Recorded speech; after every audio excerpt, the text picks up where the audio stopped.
허물로 죽은 우리를 살리시려 아들을 내어주사 십자가에 죽이기까지 우리를 사랑하신 은혜의 하나님 아버지 감사합니다.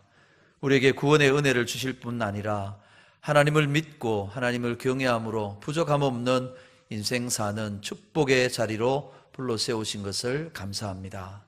날마다 이 은혜 안에 살다가 주의 날을 맞아 하나님 앞에 예배하는 자리 나왔습니다. 감사와 기쁨으로 드리는 우리의 예배와 찬양과 경배를 받아 주시옵소서. 예수님의 이름으로 기원하옵나이다. 아멘.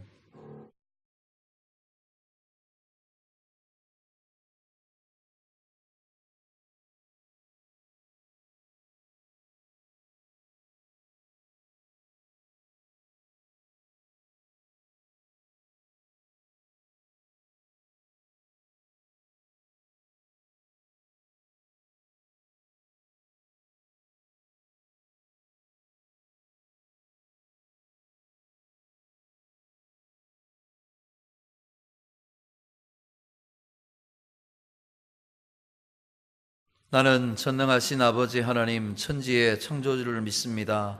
나는 그의 유일하신 아들 우리 주 예수 그리스도를 믿습니다. 그는 성령으로 잉태되어 동정녀 마리아에게서 나시고 본디오 빌라도에게 고난을 받아 십자가에 못 박혀 죽으시고 장사된 지 사흘 만에 죽은 자 가운데서 다시 살아나셨으며 하늘에 오르시어 전능하신 아버지 하나님 우편에 앉아 계시다가 거기로부터 살아있는 자와 죽은 자를 심판하러 오십니다. 나는 성령을 믿으며 거룩한 공교회와 성도의 교제와 죄를 용서받는 것과 몸의 부활과 영생을 믿습니다. 아멘. 자리에 앉으셔서 성시교독 교독문 128번 사순절 5번째 말씀을 교독하겠습니다.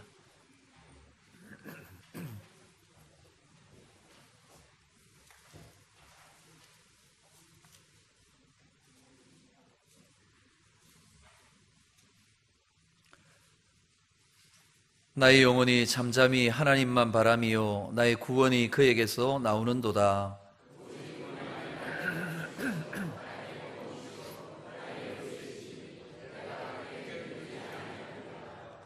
넘어지는 담과 흔들리는 울타리 같이 사람을 죽이려고 너희가 일제히 공격하기를 언제까지 하려느냐.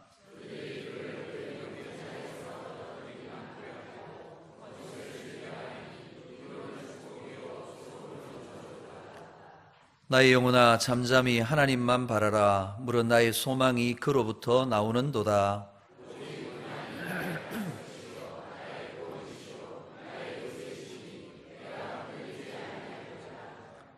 나의 구원과 영광이 하나님께 있음이요 내 힘의 반석과 피난처도 하나님께 있도다. 백성들아 시시로 그를 의지하고 그의 앞에 마음을 토하라. 하나님은 우리의 피난처시로다. 아멘.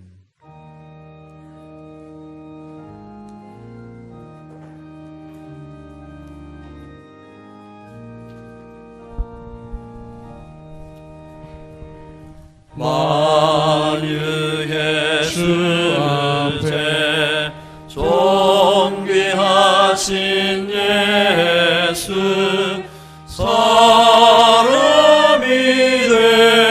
되신 하나님 나 사모하여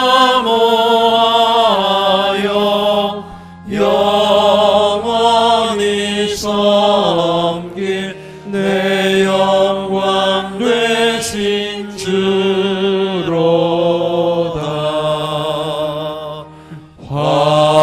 화려한 동산 무성한 조수모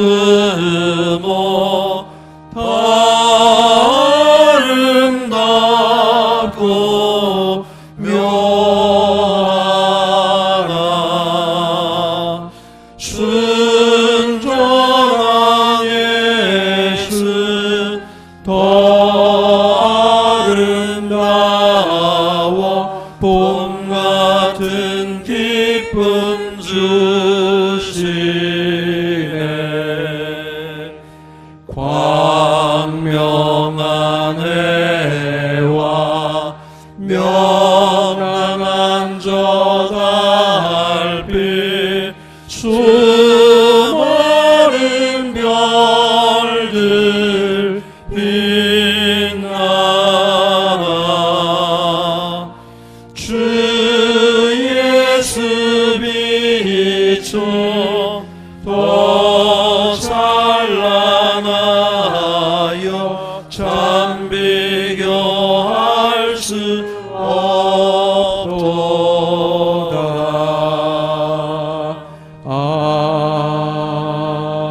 아멘.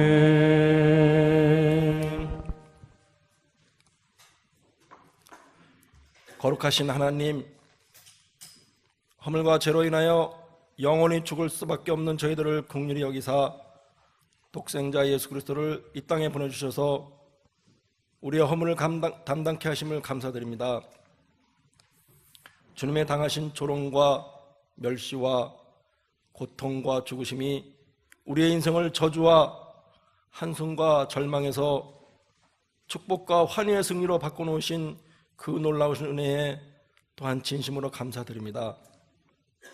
주님, 저의 삶을 돌아보면 이런 사랑을 잊고도 여전히 불의와 타협하고 죄와 허물 속에서 살아가는 연약한 모습임을 고백합니다.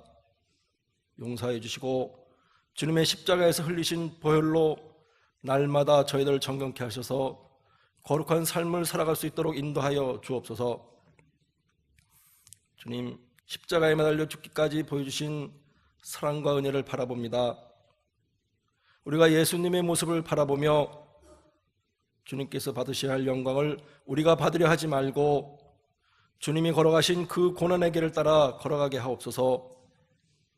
우리의 본성은 언제나 편안한 길로 가려 하고 행복함과 안일의 유혹에 주저앉습니다. 저희들의 힘으로 할 수 없는 것을 성령의 능력으로 강하게 붙잡아 주셔서 우리를 강하게 단련시켜 주옵소서. 고난에 기뻐하고 감사할 수 있는 성숙한 믿음을 우리에게 허락하여 주옵소서. 하나님, 어둡고 죄악이 난무하는 이 세상에서 사람들은 마음에 하나님 두기를 싫어하고 그 마음은 물질과 권력과 명예와 우상으로 가득 차 있습니다. 십자가의 보혈로 죄악과 잘못된 마음들을 깨끗하게 씻겨 주옵소서. 십자가에 달려 죽기까지 보여주신 그 사랑과 강물처럼 흐르는 구속의 은혜로 상하고 지치고 죄악의 수렁에 빠져가는 영혼들을 건져 주옵소서. 하나님, 오늘도 거룩한 날을 주시고 원군 각처에 흩어져 생활하던 저희들을 주의 전에 모여 하나님 앞에 예배드릴 수 있도록 인도하여 주셨사오니 영원하신 말씀으로 모든 것을 새롭게 하여 주옵소서. 단위에 서시는 목사님에게 권능의 힘과 능력을 주시어 생명력 있는 말씀을 전하게 하옵소서. 말씀 중에 주의 능력이 나타나며 성령의 역사가 저희 심령 속에 일어나며 성령 충만함으로 얻는 역사가 있게 하여 주옵소서. 주시는 말씀으로 모든 성도들이 은혜 받고 치유함 받게 하옵소서. 찬양으로 영광 돌리는 시온 찬양대를 기억하여 주옵소서. 찬양대의 찬양에 성령 충만함을 주시고 하늘나라에 울려 퍼지는 아름다운 찬양으로 인도하여 주옵소서. 또한 예배를 돕는 일도 기억하여 주시고 이들의 수고에 크신 은혜를 주옵소서. 하나님, 주님의 보혈로 세워진 이 교회가 세상의 빛과 소금의 역할을 담당하는 교회가 되게 하옵소서. 지역사회에 주님의 사랑을 나타내는 교회가 되게 하옵소서. 십자가의 사랑으로 저희를 구원해 주신 우리 주 예수 그리스도의 이름으로 간절히 기도드리옵나이다. 아멘.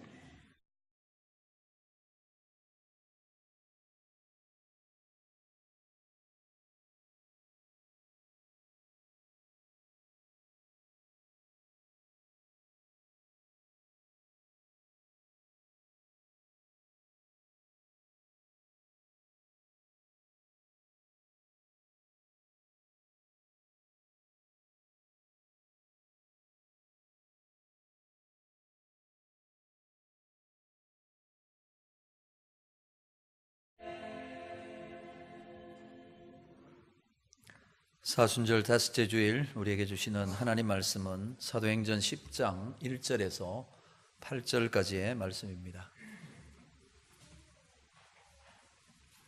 신약 성경 203페이지 사도행전 10장 1절에서 8절까지의 말씀입니다.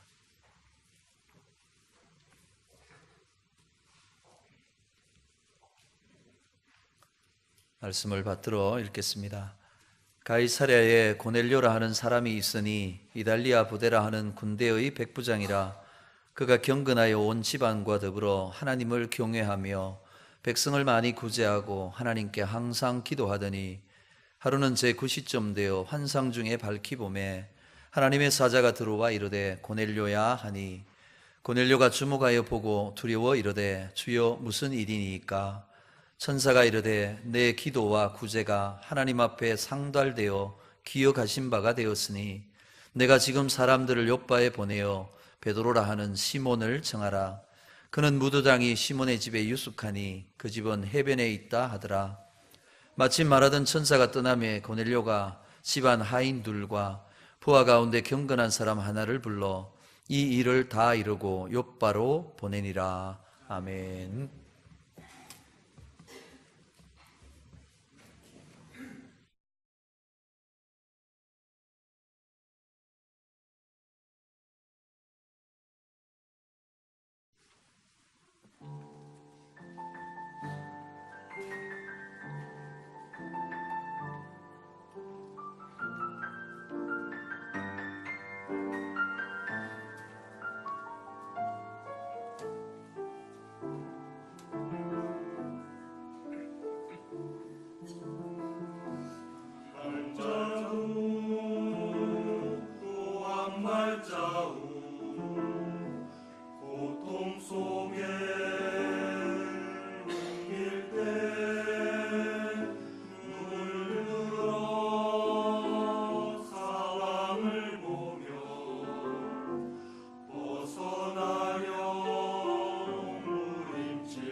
아멘.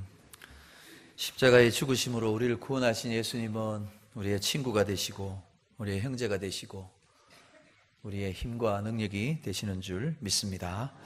우리 좌우로 앞뒤로 반갑게 인사하겠습니다. 은혜의 보좌 앞에, 십자가 앞에 잘 오셨습니다.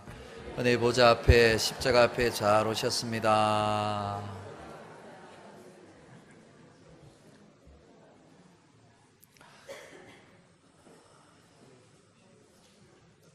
얼마 전에 우리 교단의 총회장을 지내시고 지방에서 아주 큰 교회를 목회하고 계시는 목사님의 설교에서 들은 얘기입니다. 어느 날 그 목사님에게 미국의 부시 대통령이 전화를 하셨더랍니다. 부시 대통령이 재임 중이니까 한참 전에죠. 부시 대통령이 전화하기를 미국 워싱턴에도 목사님의 설교 방송이 나오는데 TV를 통해 목사님의 설교를 들으며 은혜를 받았습니다. 제가 이번에 한국을 방문하게 되는데 그때에 목사님과 사흘을 같이 지내면서 교제하면 좋겠습니다. 첫날은 주일에 목사님 교회 가서 예배를 드리면 좋겠다. 그 둘째 날은 세계에서 유일한 분단 국가인 대한민국 그 분단의 현장 휴전선을 가는데 목사님도 같이 가서 기도하십시다. 그리고 마지막 셋째 날은 목사님과만 신앙에 대한 얘기를 나누고 싶은데 골프를 치면서 같이 거닐면서 신앙 얘기를 나누고 싶습니다. 그러더라는 거예요. 그런데 목사님이 그 전화를 받고 난 다음에 염려가 되는 거예요. 뭐가 염려가 됐겠습니까? 교회 와서 예배 드리는 거야. 늘 예배 드리는 대로 드리면 됩니다. 휴전선 가는 것도 여러 가지 군인들 비롯해서 많은 분들하고 같이 가서 기도하면 됩니다. 근데 세 번째, 신앙 얘기 나누는데 목사님 하는 얘기가 좌신앙 얘기잖아요. 근데 신앙 얘기를 어디서 나누느냐? 골프장에 가서 정치인들, 경영하는 분들 그런 거 하잖아요. 거기 가서 골프를 치며 얘기를 나누자 그러는데 신앙 얘기하는 것, 부시 대통령 위해 기도해 주는 것도 아무 이상이 없는데 골프가 걱정이 되더라는 거예요. 물론 목사님도 한 10년 전부터 골프를 치기는 쳤답니다. 교회가 이제 커가면서 여러 일로 많이 바쁘니까 장로님들이 목사님이 건강해야 교회가 건강하고 성도들이 건강합니다. 운동하세요, 운동. 그래서 목사님들이 그 채를 사줘가지고 몇 번 다니면서 이렇게 치기는 했는데 제대로 배운 것도 아니고 해서 이렇게 치긴 치는데 공이 나는 이쪽으로 치고 싶은데 공은 저리 날아가는 거예요. 신앙 얘기하고 교제하는 건 좋은데 이거를 그 대통령 보는 앞에서 그냥 엉뚱한 대로 이렇게 막 치고 이러면 이거 큰일 아닌가 걱정이 돼가지고 어떡하지 걱정하다가 이렇게 딱 깼는데 꿈이더랍니다. 그러면서 그 목사님 하시는 얘기가 꿈인데도 꿈에 세계를 이끌어가는 큰 나라 미국의 대통령하고 전화통화한 게 그렇게 기분이 좋더래요. 꿈이었지만 너무 행복할 수가 없더래요. 여러분, 예수 믿는다는 게, 신앙생활하는 게 뭘까요? 미국의 대통령보다 더 높으신 만왕의 왕이신 하나님과 날마다 교제하며 동행하는 게 신앙인 줄 믿습니다. 그 하나님과 기도로 교통하는 게 신앙생활이에요. 이 목사님은 꿈에 미국 대통령하고 통화를 했는데, 여러분 미국 대통령하고 통화 아무나 할 수 있습니까? 아무 때나 할 수 있습니까? 아무나 아무 때나 할 수 없는 거죠. 그런데 성도는요, 기도를 통해 누구든지 아무 때나 어디서든지 하나님과 교제할 수 있는 기도의 축복과 특권을 받은 사람인 줄 믿습니다. 여러분, 한 주간 하나님과 교제하는 특권, 축복을 얼마나 누리셨습니까? 저와 여러분, 살아계신 하나님, 만왕의 왕이신 하나님과 기도로 늘 교통하는 복을 누리시기를 바랍니다. 오늘 본문에 보면 이 복을 누리며 살았던 고넬료라 하는 로마 군대의 백부장을 만나게 됩니다. 그는 이방 사람, 로마 사람, 이탈리아 사람이었지만 하나님을 믿는 믿음의 사람이었다라고 소개합니다. 오늘 본문 2절을 보니까 이 고넬료라는 이방인 백부장을 어떻게 소개하느냐? 그가 경건하여라고 소개합니다. 이 고넬료라는 사람의 한마디로 얘기하면 경건한 사람이라는 거예요. 이 고넬료의 경건이 세 가지 모습으로 나타나는데 하나님은 그 고넬료의 경건한 삶을 보시고 그를 통해 세계의 역사를 바꾸는 축복의 통로로 사용하시더라는 거예요. 여러분, 고넬료가 오늘 베드로를 통해 하나님 말씀 듣고 은혜 받는 일이 왜 중요하냐? 예수님께서 이 땅에 오셔서 십자가에 죽으심으로 죄와 사망에서 저와 여러분 구원해 내셨고요, 마귀의 종로로 닫은 우리를 하나님의 자녀로 살게 하시는 복을 주셨습니다. 그리고 예수님은 이 십자가의 복음이, 이 놀라운 구원의 복음이 세계 모든 민족과 열방에게 전해지기를 주님은 원하셨습니다. 그래서 하늘로 올라가시기 전에 제자들 앞에서 말씀하시죠. 너희는 가서 모든 민족을 제자로 삼으라. 또 승천하시기 전 사도행전 1장 8절에서는 오직 성령이 너희에게 임하시면 너희가 권능을 받고 예루살렘과 온 유대와 사마리아와 땅끝까지 이르러 내 증인이 되리라. 주님의 마음은 십자가의 구원의 은혜가, 이 복음이 예루살렘뿐만 아니라 유대 땅, 그리고 사마리아, 그리고 땅끝까지 다 전해지기를 주님은 원하십니다. 그런데 오순절에 성령의 권능을 받았던 제자들은 예루살렘만 머물러 있었습니다. 그들의 동족인 이스라엘 백성들에게만 복음을 전했습니다. 복음이 예루살렘에만 머물러 있는 거예요. 스데반 집사님의 순교를 통해 이제 흩어지게 됩니다. 그래서 조금 더 사마리아까지 복음이 전해지게 됩니다. 그렇지만 제자들은 이방 사람들에게 복음 전하고 싶어 하지 않았고요, 예루살렘을 떠나 멀리 가고 싶지 않았어요. 근데 하나님께서 이때 이방 사람인 고넬료, 이스라엘 땅에 와 있던 군대의 백부장을 사용하셔서 주님이 땅끝까지 복음을 전하라고 한 십자가의 구원의 복음이 땅끝까지 전해지는 문을 이 고넬료를 통해 열어주신다는 사실이에요. 고넬료가 이방인이었지만 유대인들이 믿는 하나님을 믿고 경건하게 살아가는데, 경건한 유대인들의 특징이 하루에 3번 꼭 기도합니다. 제3시와 6시와 9시입니다. 오늘 우리 시간으로 하면 오전 9시, 낮 정오, 그리고 오후 3시에 항상 하나님 앞에 기도하는 경건한 삶을 삽니다. 이 고넬료도 제9시 오후 3시 기도 시간에 하나님 앞에 기도하고 있는 중에 천사가 나타납니다. 천사가 환상 중에 와서 고넬료를 부릅니다. 고넬료야, 무슨 일입니까? 너의 기도와 구제가 하나님 앞에 상달되었다. 그러니 지금 사람을 보내어 옆바에 있는 베드로라 하는 시몬을 불러서 하나님의 말씀을 들으라 하는 거예요. 그래서 고넬료는 하인 둘, 그리고 자기 부하 가운데 경건한 사람, 자기처럼 하나님 경외하는 사람 하나를 택해서 베드로를 청하러 보냅니다. 다음 주, 그 다음 주 살펴보겠지만 베드로가 그 청함을 받고 고넬료의 집에 왔더니 고넬료와 온 집안이 다 모여 있습니다. 말씀을 전하는데 성령이 오순절에 마가의 다락방에 임한 것처럼 고넬료의 집에 모인 모든 사람들에게 임하게 됩니다. 권능으로 역사하게 됩니다. 하나님의 구원이 고넬료와 온 집안에 가득하게 됩니다. 이로써 이방인 세계 땅끝까지 복음 전해지는 일이 이 고넬료의 가정을 통해 시작되었다는 사실이에요. 하나님은 사람을 들어 일하십니다. 경건한 사람은 하나님의 일에 긍정적으로 축복의 통로로 쓰임을 받지만 악한 사람들은 부정적으로 쓰임받습니다. 여러분, 경건한 사람이 하나님의 일에 쓰임받는다는 것 당연한 일이죠. 성경을 보면 창세기의 노아로부터, 노아는 당대의 의인이라 소개하는데, 노아로부터 시작해서 말라기에 나오는 모든 믿음의 사람들을 보면 하나님께 쓰임받은 사람들, 축복의 통로로 쓰임받은 사람들은 한결같이 다 경건한 사람이에요. 오늘 이 고넬료가 경건한 사람이었다라고 소개합니다. 여러분, 고넬료가 경건하다, 경건한 사람이다. 그러면 경건이 뭘까요?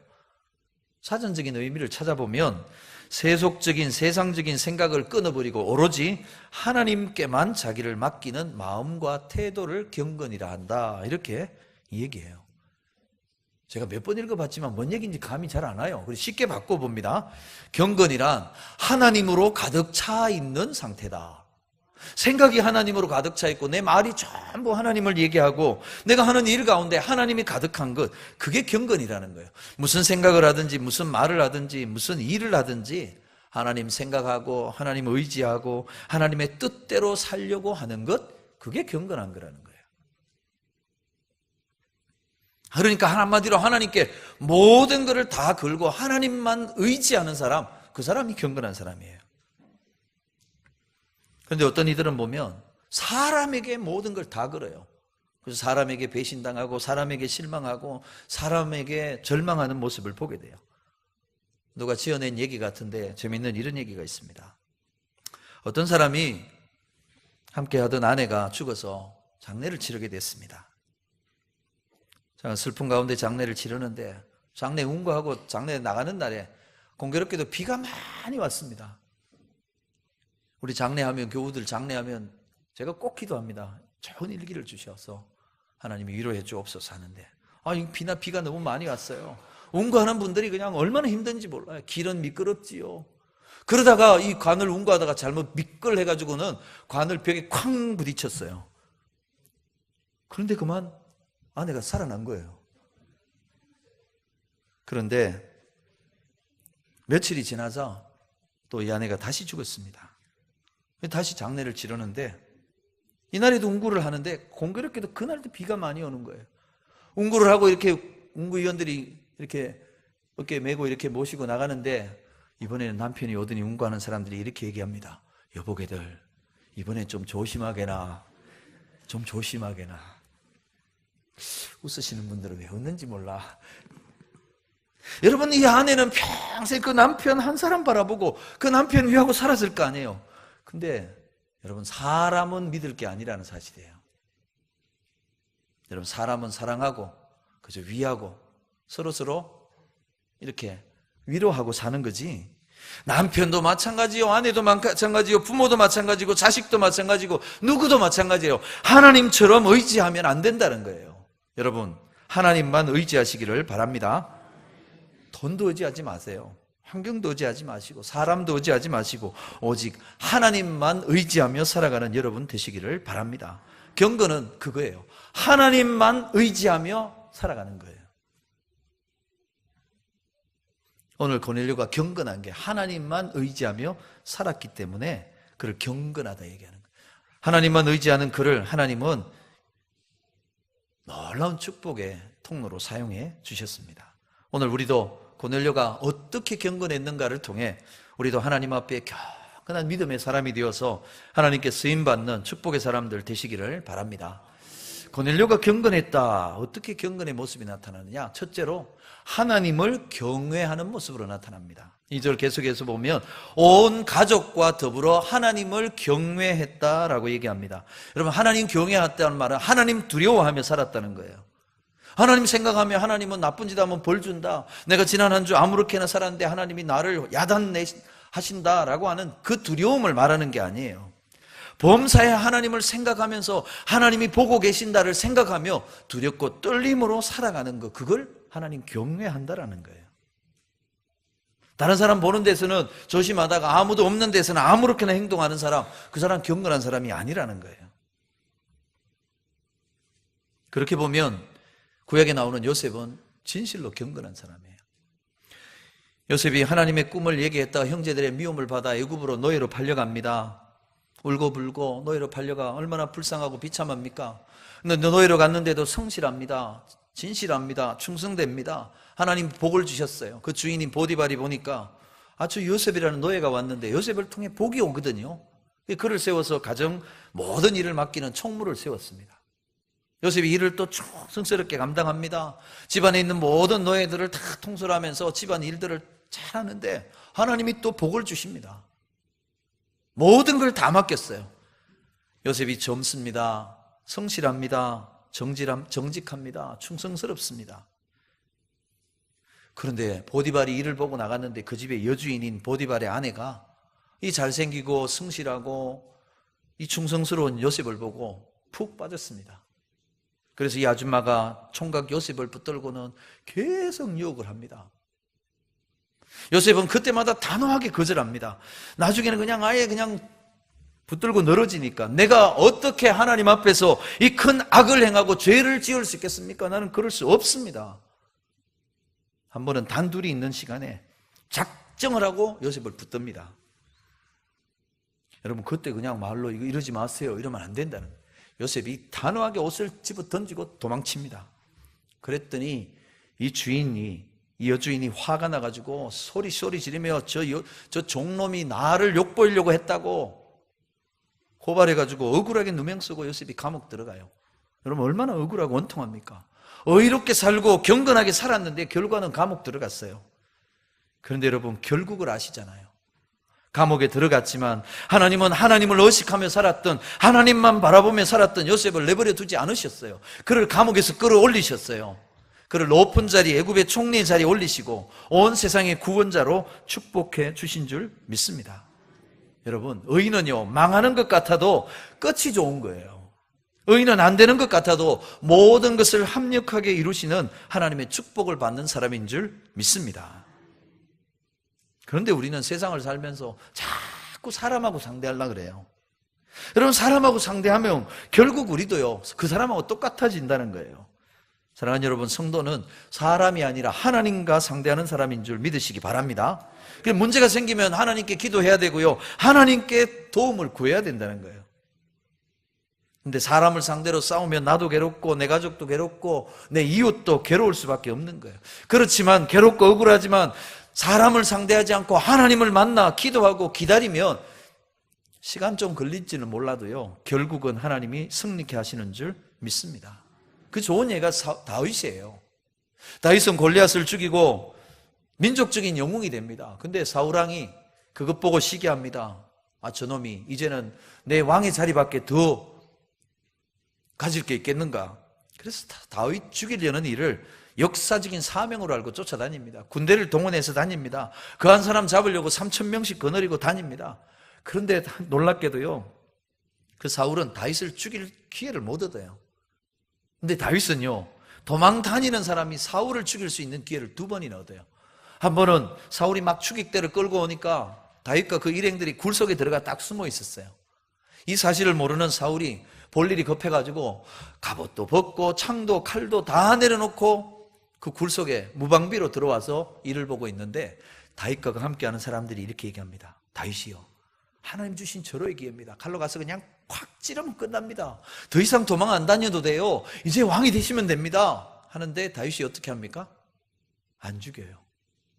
그 다음에 한 번은 다윗이 몇몇 사람들과 함께 사울의 진영으로 갔더니 밤중에 사울이 잠들었어요. 옆에 있는 부하들도 잠들었어요. 보초를 서는 병사들까지 다 잠들었어요. 사울이 자고 있는 침대까지도 바로 갈 수 있었어요. 아, 이건 하나님이 주신 기회입니다. 다윗이요, 한 칼에 끝내시고 이제 왕이 되십시오.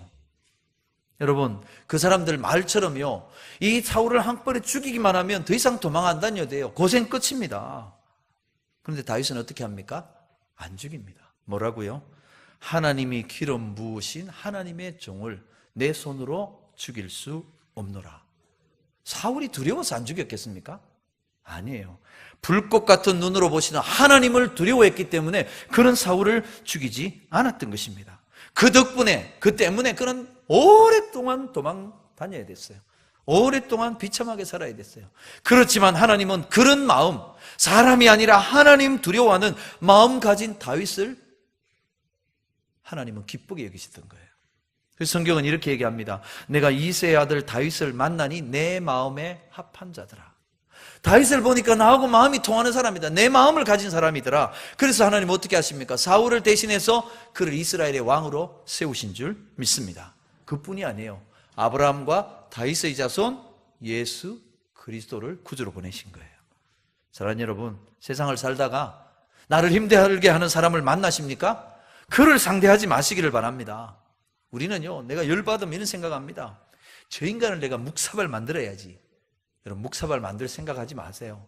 내가 힘이 있어서 그 사람 묵사발 만들면 속은 시원할지 모르지만, 아니 그 사람이 나보다 힘이 세면 묵사발도 못 만들고 속만 끓이다가 속병만 나요. 여러분, 그가 나보다 세든지 약하든지 사람 상대하지 말고 하나님 앞에 나가시기를 바랍니다. 속이 상해도 억울해도 하나님은 다 알고 계시는 거예요. 시편 139편을 보면 하나님은 내가 앉는 것도 아시고 일어서는 것도 아시고 생각도 아시고 내가 가는 길도 아시고 내가 눕는 것도 아시고 나의 행위를 아시고 내가 하는 말도 하나도 모르는 게 없이 다 아시는 분이래요. 여러분, 하나님 아시면 된 줄 믿습니다. 내가 억울한 것, 내가 속상한 것, 내가 힘든 것, 고생한 것 하나님 다 아세요. 여러분, 그러면 억울하고 속상하고 힘들수록 어디로 가야 됩니까? 하나님 앞에 가야 되는 거예요. 하나님 앞에 나가 엎드려서 내 억울함을, 원통함을 한나처럼 쏟아 놓으면요, 나중에는 그게 복이 되게 하실 줄 믿습니다. 한나에게 버린나는요, 계속 괴롭히는 적이었어요. 근데 그 버린나 덕에 기도했고, 그 기도 덕에 역사를 바꾸는 사무엘을 얻은 거예요. 여러분, 그게 경건이라는 거예요.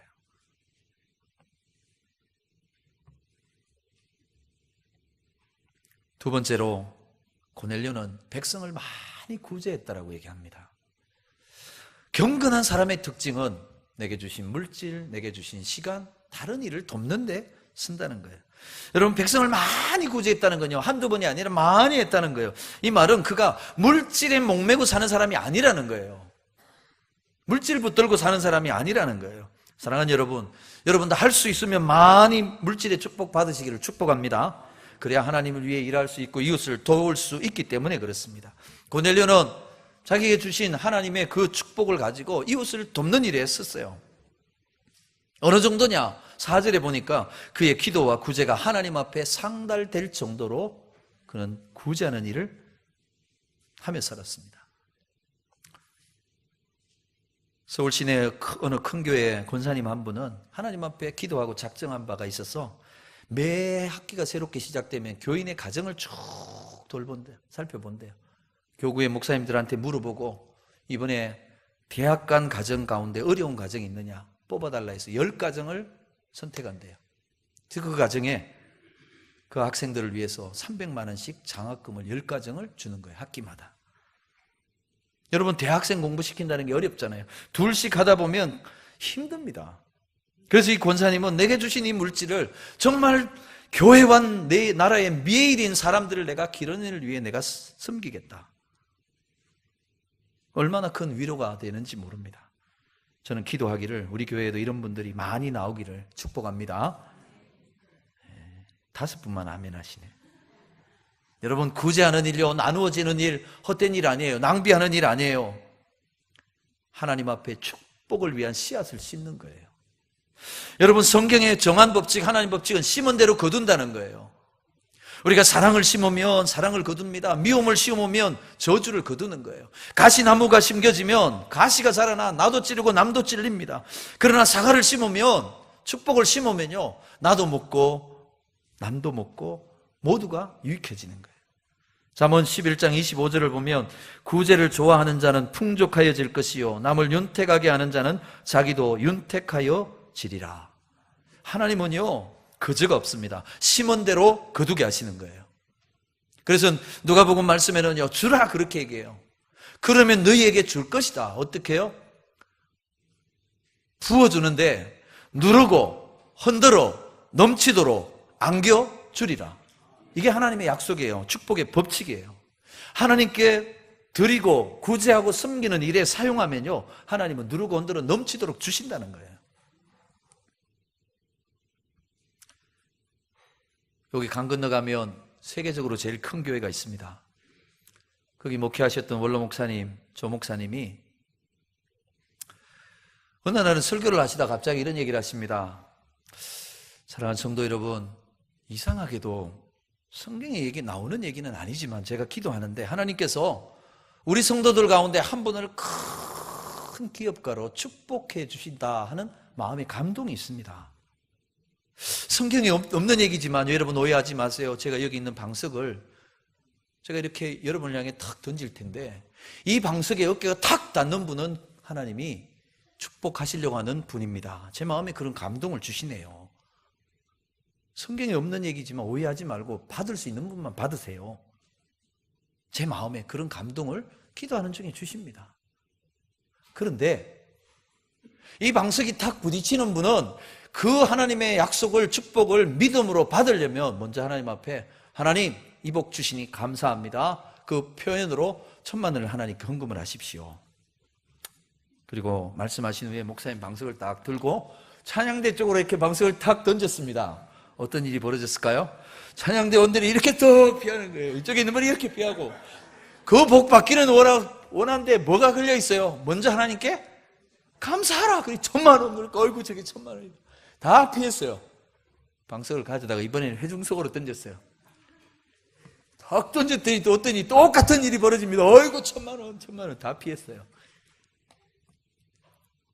목사님 마지막으로 여러분, 이 복이 그냥 복이 아닙니다. 재벌 같은 물질의 복을 하나님이 주십니다. 그리고 탁 던졌는데 다 피하니까 어디에 복도에 툭 떨어졌어요. 목사님 방석을 딱 갖다 놓고는 여러분, 오늘 여러분 중에 방석에 맞지는 않았지만 다 피하고 이랬지만 마음속으로 저 방석이 내게 닿기만 하면 내가 믿음으로 하나님께 내가 헌금하리라 마음에 감동 오시는 분 내일 새벽에 드리세요. 다음 날 새벽에 어느 학교 교장 선생님의 부인 권사님이 1,000,000원을 11조 하셨어요. 여러분, 교장 선생님이 사업하는 것도 아니잖아요. 돈 버는 직업이 아니에요. 교장 선생님, 그 부인 권사님이 무슨 생각인지 감동이 온 거예요. 그걸 드린 거예요, 하나님 앞에. 놀라운 일이 교장 선생님의 아들의 사업이 그 이후로 하나님이 부어주시는데 감당할 수 없을 만큼 하나님이 부어주셔서 큰 기업이 되게 하셨다는 거예요. 오늘 아멘 하신 분, 그 복 임할 줄 믿습니다. 여러분, 하나님 앞에 복 받기를 사모해야 돼요. 근데 복 받기를 사모하는 걸로만 멈추면 안 됩니다. 축복의 씨앗을 심으라는 거예요. 뭐예요? 나의 도움이, 나의 물질이, 나의 시간이, 나의 도움이 필요한 사람을 향하여 돕고 섬기고 구제하는 축복의 씨앗을 심으라는 거예요. 그러면 하나님 거두게 하신대요. 30배, 60배, 100배를 거두게 하실 줄 믿습니다. 여러분, 구제하고 섬기는 것으로 하나님 앞에 심어서 축복의 열매를 거두시기를 주의 이름으로 축원합니다. 고넬료가 경건했다 하는데, 첫째는 하나님 의식하고 하나님만 의지하는 믿음으로 살았고, 두 번째는요, 많이 구제하고 축복의 씨앗을 심었어요. 세 번째, 항상 하나님께 기도했다는 거예요. 여러분, 경건한 사람의 모습은요, 기도하는 거예요. 여러분, 한 주일, 지난주 저 만나고 오늘 다시 만나기까지 여러분 기도 어떻게 얼마나 했는지 한번 생각해 보세요. 어떤 분은 식사기도 하는 것만 해도 이건 양반이에요. 식사기도 말고 시간을 정하고 하나님 앞에 간절히 기도 얼마나. 어떤 분은 보니까요, 한 번도 안 하고 오시더라고요. 목사 기도만 받고 다음 주에 와서 또 받아요. 근데 여러분, 기도는요, 하나님 만나는 거예요. 하나님하고 교제하는 거예요. 하나님하고 나하고 마음이 통하는 거예요. 여러분, 기도하고 많이 하나님 만나면 하나님을 알고요, 하나님을 사랑을 경험하게 돼요. 이런 이야기가 있습니다. 우리 이웃나라 저 대만에서 한 청년이 어떤 자매를 보고 너무너무 마음이 들고 사랑하는 마음이 생겼어요. 그래서 그 자매에게 내 사랑을 받아달라고 편지를 쓰는데, 연애 편지를 쓰는데 2년 동안 얼마나 좋은 말, 좋은 시 다 해가지고 2년 동안 연애 편지를 700통이나 썼답니다. 1부에 이어서 2부에도 놀라지도 않아요. 여러분, 1년에 몇 통 쓰십니까? 이메일 말고, 문자 말고요. 1년에 700통 쓰는 게 보통 정성 아닙니다. 정말 사랑하지 않으면 할 수 없는 일이에요. 그렇게 700통의 연애 편지를 정성을 다해 썼습니다. 그랬더니 드디어 그 자매가 결혼을 했어요. 누구랑? 우체부랑.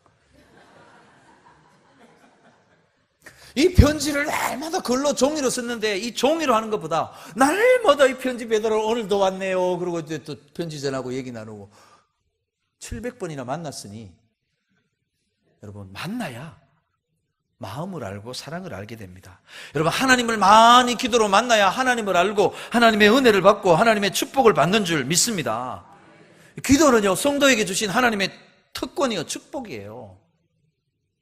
근데 우리 성도들은 예수를 믿어도 기도 능력을 잘 몰라요. 잘 모르는지 잘 안 믿는지 몰라도요. 그러나 여러분, 기도하는 건요, 응답이 더딜지 몰라도 반드시 하나님이 응답하시는 줄 믿습니다. 마태복음 7장에 보면 구하라, 찾으라, 두드리라, 얻을 것이요, 받을 것이요, 열릴 것이라. 그리고 그 뒤에 넘어가 보면 하나님께서는 사랑하시는 자가 기도하고 구하는데 반드시 주시는데, 뭘 주신다고요? 구한 것 주신다? 두드린 것 주신다? 찾는 것 주신 아니에요. 좋은 것을 주시리라. 하나님 좋은 것 주세요. 때로요, 내가 원하는 것, 바라는 것, 그거 아니에요. 하나님이 보시기에 너한테 이게 제일 좋아, 제일 좋은 것 주시는 줄 믿으시기를 바랍니다. 예레미야 33장 3절 뭐라 그럽니까? 너는 내게 부르짖으라. 내가 네게 응답하겠고 네가 알지 못하는 크고 비밀한 엄밀한 일을 너게 보여줄 것이다. 응답하는데요, 내가 몰랐던 것, 내가 기대했던 것, 내가 상상했던 것 초월하는 엄청난 일을 응답하시겠다는 거예요. 여러분, 기도하시겠습니까? 안 하시겠습니까? 기도하시기를 축복합니다. 근데 때로요, 기도를 해요. 작정을 하고 기도를 해놓고도 응답 받았는지 안 받았는지, 기도했는지 안 했는지도 헷갈리는 거예요. 어떤 일이 잘 됐는데 기도 응답이라는 사실을 잊어버리는 경우도 있어요. 세계적인 잡지인 리더스 다이제스트라는 책에 나온 얘기입니다. 미국에 살고 있는 밥이라는 사람이 하루는 철길을 따라 이렇게 산책을 하다가 무슨 딴 생각을 했는지 발이 삐끗하면서 이 철로를 고정시키는 이 침목하고 사이에 있는 그 나무 그 사이에 발이 푹 들어갔어요. 발 들어가면 빼면 되죠. 빼는데 어떻게 이게 발이 꽉 끼었는지 안 빠지는 거예요. 아무리 애를 쓰고 아무리 뭐 움직여봐도 안 빠지는 거예요. 그런데 이게 웬일입니까? 저기서 기차가 이제 연기를 뿜으면서 오는 거예요.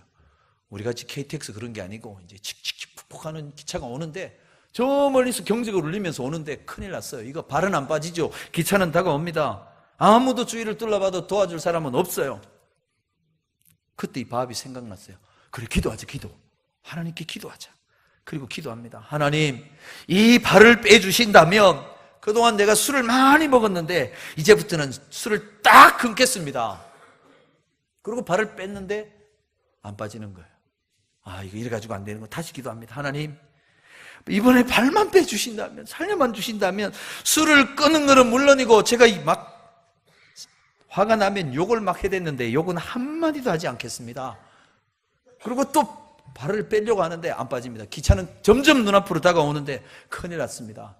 큰 결심을 하고 기도합니다. 하나님, 발을 빼주시면 술도 끊고 욕도 안 하고요, 내가 가진 거 다 불쌍한 사람들을 위해 나눠주겠습니다. 딱 기도 끝나고 딱 빼는데 발이 쑥 빠지는 거예요. 딱 빠지고 옆으로 탁 나오는데 기차가 샥 지나갑니다. 큰일 날 뻔했죠. 기도하고는 이제 무사히 살은 거예요. 그리고는 정신이 돌아와가지고 밥이 안도의 한숨을 내쉬면서 이렇게 얘기합니다. 하나님, 좌우간 감사합니다. 물론 내 힘으로 발을 빼긴 했지만 내 힘으로 뺐다는 거예요. 사랑하는 여러분, 기도하면 반드시 응답이 있습니다. 특별히요, 하나님은 새벽에 기도하면 새벽에 만나고 구원하리라 약속하세요. 시편 46편 5절을 보면 새벽에 하나님이 도우시리로다. 이런 문제가 있습니까? 막혀 있습니까? 새벽을 깨우며 기도하시기를 바랍니다. 여러분, 새벽 기도는요, 한 번만 해도 복이 돼요. 그런데 계속하면 더 놀라운 복을 체험합니다. 사랑하는 여러분, 기도하는 사람이 은혜를 받고 기도하는 사람이 기적을 체험하게 되는 줄 믿으시기를 바랍니다. 새벽 기도했다가 하나님 복 받은 사람 이야기를 하나 하고 말씀을 맺겠습니다. 여러분, 2002년 한일 월드컵의 스타인 이영표 선수 아십니까? 이영표라고. 지금은 축구 해설자가 되어 해설하고 있는데 작년에 있었던 2014년 월드컵 해설을 맡았는데 이 이영표 집사가 어디하고 경기합니다. 한 2대1 될 겁니다. 얘기를 했더니 진짜로 2대1로 경기 결과가 나왔어요. 사람들이 다 놀랐어요. 이야, 쪽집게 해설가다. 다음 경기는 어떻게 될까요? 몇 경기를 계속 맞추는 거예요. 사람들이 진짜 신기하고 놀라워했던 적이 있었지요. 근데 이 이영표 집사가 2002년 월드컵 이후에 자기 마음에 이런 소원이 생겼어요. 이제 한국이라는 무대가 아니라 내가 더 큰 무대로 가서 뛰고 싶다. 유럽이라는 저 넓은 무대, 세계적인 스타들이 모이는 곳 아닙니까? 그래서 그 마음의 소원을 가지고 이렇게 하나님께 기도하는데 그분의 감정이 이렇습니다. 월드컵이 끝나고 6개월간 거의 매일같이 새벽 기도를 했습니다. 그러던 2002년 11월 24일 주일 예배 때 찬양팀과 더불어서 함께 찬양을 하는데 하나님께서 내 마음에 감동을 주시고 내 눈에 그 감동 때문에 하나님께 감사해서 눈물이 쭉 흘렀습니다. 하나님 뭐라 말씀하시느냐? 영표야, 내가 너를 유럽에 보내주겠다. 그 찬양 그거 하는 가운데 감동이 오는데 그분의 말씀이에요. 혹시 내가 이 말씀을 감동을 안 붙들면 하나님이 마음을 바꾸실지 모르니까 얼른 메모지 꺼내가지고 2002년 11월 24일 2부 예배 찬양 시간, 하나님 내가 너를 유럽에 보내주시겠다 말씀하셨다. 다 기록하고 책에 붙였어요. 마음이 감동 붙들고 이제 기도하는 거예요. 근데 상황이 변하는 게 없어요. 그런데 이 이영표 집사 마음에는 나 유럽 간다 마음에 확신이 들더라는 거예요. 아무 일도 없는데 마음에 확신이 들더라는 거예요. 그로부터 정확하게 2주 후에 개인적인 일로 다시 한국을 찾은 히딩크 감독이 이영표를 찾았습니다. 누구도 함께요? 박지성. 정확하게 그로부터 5주 후에 계약서에 사인을 하고 박지성 선수와 함께 네덜란드 아인트호벤으로 출발하게 되었답니다. 이영표 집사 얘기합니다. 제 능력이라기보다는 살아계신 하나님의 보이지 않는 손이 저를 보내주셨습니다. 여러분 기도의 응답이 이런데도 기도 안 하시겠습니까? 여러분 기도해야 하나님의 뜻을 알 수 있고 하나님의 능력을 체험할 수 있습니다. 기도할 때마다 이런 기적 같은 일이 일어나진 않겠지만 기도하면 반드시 하나님은 응답하십니다. 저와 여러분을 축복해 주실 줄 믿습니다. 오늘 고넬료가요 하나님 앞에 기도하는 삶을 살았어요. 항상 기도했다고 얘기하잖아요.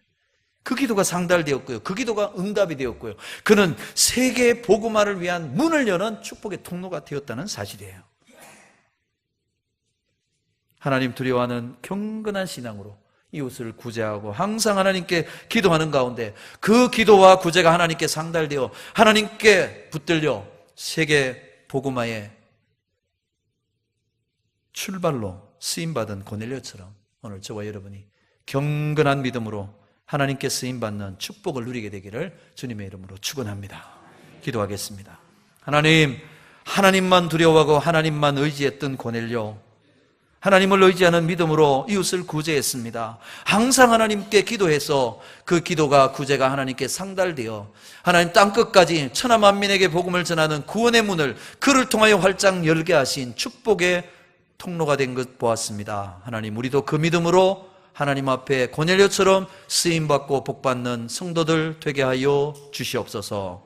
예수님의 이름으로 기도하옵나이다. 아멘.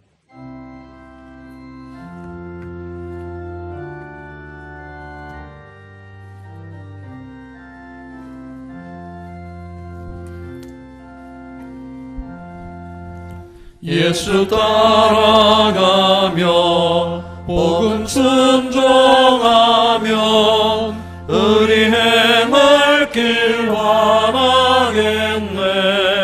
주를 의지하며 순종하는 자를 주가 늘 함께 하시리라.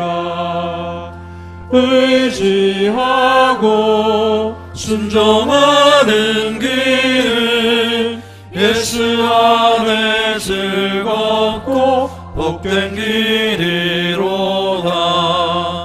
해를 당하거나 우리 고생할 때 주가 위로해 주시겠네. 주를 의지하며 순종하는 자를 주가 안위해 주시리라.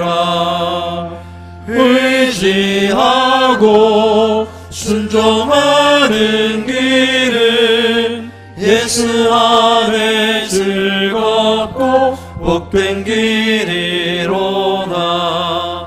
남의 짐을 지고 슬픔 위로하며 주가 상급을 주시겠네. 주를 의지하며 순종하는 자를 항상 복 내려주시리라. 의지하고 순종하는 길은 예수 안에 즐겁고 복된 받은 것을 주께 다 드리면 우리 기쁨이 넘치겠네. 주를 의지하며 순종하는 자를 은혜 풍성케 하시리라. 의지하고 순종하는 길은 예수 안에 즐겁고 복된 길이로다. 주를 힘입어서 말씀 잘 배우고 주를 모시고 살아가세. 주를 의지하며 항상 순종하면 주가 사랑해 주시리라. 의지하고 순종하는 길은 예수 안에 즐겁고 복된 길이로다. 아멘. 하나님 아버지, 우리로 예수 믿어 구원 얻게 하시고 하나님을 아버지로 모시고 살아계신 하나님께 기도하며 하나님이 주시는 온갖 좋은 것들을 누리며 살아갈 수 있는 특권과 축복 가운데 살게 하심을 감사합니다. 구하라, 찾으라, 두드리라, 받고 열리고 찾을 것이다 말씀하셨는데, 하나님, 우리가 믿음 없어 구하지 못하였고 하나님 두려운 줄 모르고 살았고 하나님 주신 축복을, 물질을 축복으로 심으라는 말도 잊어버리고 살았습니다.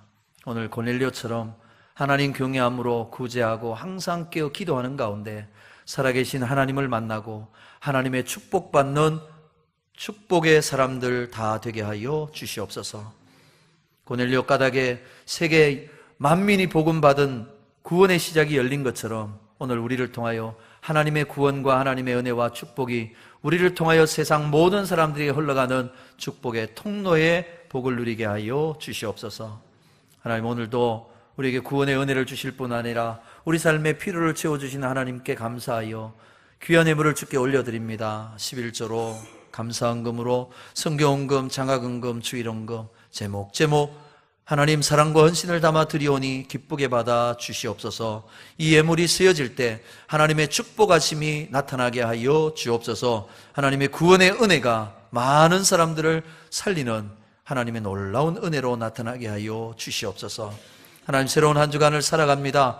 믿음으로 경건하게 고넬료처럼 하늘의 축복의 문을 열으며 살아가는 성도들 다 되게 하여 주옵소서. 예수님의 이름으로 감사하며 축복하며 기도하옵나이다. 아멘. 감사합니다. 교회 소식을 전해드립니다.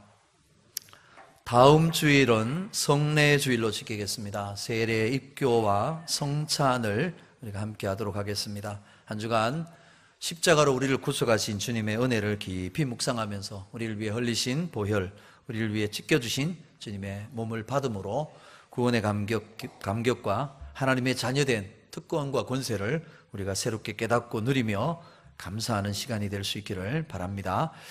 다음 주일 지난 월요일부터 금요일까지 고난주간 특별 새벽 기도회로 우리가 새벽을 깨우도록 하겠습니다.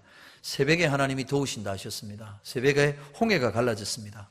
새벽에 여리고가 무너졌습니다. 새벽을 깨우면 하나님이 저와 여러분의 앞길도 열어주시고 저와 여러분 앞에 있는 여리고도 무너뜨려 주시는 은혜와 승리를 맛보게 될 줄 믿습니다. 한 주간 기도로 새벽을 깨우는 일에 모두가 함께해 주시기를 부탁을 드립니다. 2부 예배 후에 세례 입교자들 문답이 목양실에서 있겠습니다. 오늘 오후 예배 후에는 제5여전도의 주간 성경 퀴즈 대회 이 자리에서 있습니다. 창세기, 마태, 마가, 누가, 요한복음 범위로 교구별로 함께 할 것입니다. 우리 모든 성도들 함께 하셔서 말씀으로 은혜를 나누고 기쁨을 함께 할 수 있기를 꼭 부탁을 드립니다. 금요일 금요 예배 후에 교육부 원래로 모이고요. 오늘 이 예배 후에는 5, 6 남선교회가 각각 원래로 모인다고 합니다. 해당되시는 모임마다 열심히 참여해 주시고요. 1시에는 지역 전도 특공대 나갑니다. 그리고 토요일 28일 10시 반에는 주중 전도대가 지역 전도할 것입니다. 이런 모임과 전도하는 일에 열심으로 함께해 주시기를 바랍니다. 여러분, 특별히 우리가 함께 기도해야 할 제목은 우리 교회가 있는 이 지역의 재개발 관련해서입니다. 아마 여러분 교회 오실 때 앞으로 오신 분은 이 교회 앞쪽에 이 조합하고 시공하는 분들이 붙여놓은 현수막을 봤을 거예요. 경축, 관리처분, 인가, 고시 이렇게 해놨습니다. 지금 주민들이 몰려나가고 교회가 지금 어려움 당하는 일을 축하하고 있습니다. 지금 그 왜 현수막을 저기다 갖다 붙였을까? 저 앞집이 제일 먼저 이사를 가고요. 앞으로 계속 이사 갈 겁니다. 교회도 지금 가만히 못 있습니다. 지금 이거 하려고 갖다 붙인 것 같아요. 저는 저 현수막을 갖다 붙이는 날부터 더 단단히 하나님께 기도하고 있습니다. 하나님 살아계심을 나타내달라고. 저렇게 갖다 협박한다고 하나님의 교회를 무너뜨릴 수 없다는 걸 하나님이 보여주십시오. 저는 더 오기가 나더라고요. 더 기도 그냥 하게 됩니다. 아마 계속 매일마다 이사차가 왔다 갔다 해요. 좀 지나면 저 앞에 있는 집 유리창 다 깨고 어떻게 할지도 몰라요. 빨리 나가니까 다 나가라 이런지도 몰라요. 그때일수록 우리는 눈에 보이는 그 소란스러움에 흔들릴 거 아닙니다. 살아계신 하나님을 바라고 하나님이 이 교회를 지키시고 이 지역에 있는 주민들을 지키실 것을 기도할 때에 하나님이 역사하실 줄 믿습니다. 여러분, 시간 교회를 위해서 또 이 지역에 이 재개발하는 일이 사람의 이익이 아니라 하나님의 뜻을 이루는 일이 되도록 기도해 주시기를 부탁을 드립니다. 우리 좌우로 앞뒤로 한번 인사하겠습니다. 하나님께 쓰임받는 경건한 사람이 됩시다. 하나님께 쓰임받는 경건한 사람이 됩시다. 고넬료처럼 경건함으로 하나님께 쓰임받는 축복의 사람들 되시기 바랍니다. 일어나셔서 620장 찬송 드리겠습니다.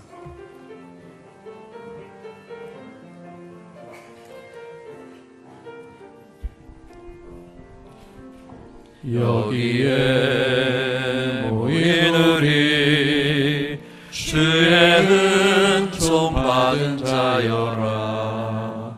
주께서 이 자리에 함께 계심을 아노라. 언제나 주님만을 찬양하며 따라가리니 시험을 당할 때도 함께 계심을 믿노라. 이 믿음도 굳세라. 주가 지켜주신다. 어두운 밤에도 주의 밝은 빛 인도하여 주신다. 이 믿음도 굳세라. 주가 지켜주신다. 어두운 밤에도 주의 밝은 빛 인도하여 주신다. 이제는 우리 주 예수 그리스도의 은혜와 아버지 하나님의 크고 놀라우신 사랑하심과 성령 하나님의 감화 감동 충만 인도하심의 역사가 하나님을 두려워하는 경건한 믿음으로 이웃들을 구제하며 항상 무슨 문제든 무슨 일이든 하나님께 깨어 기도하는 가운데 하나님 손에 붙들려 놀라운 축복받는 축복의 사람으로 살아가겠습니다. 다짐하며 결단하며 나아가는 염리의 권속들 머리머리 위에 영원토록 함께 하시기를 간절히 축원하옵나이다. 아멘.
하신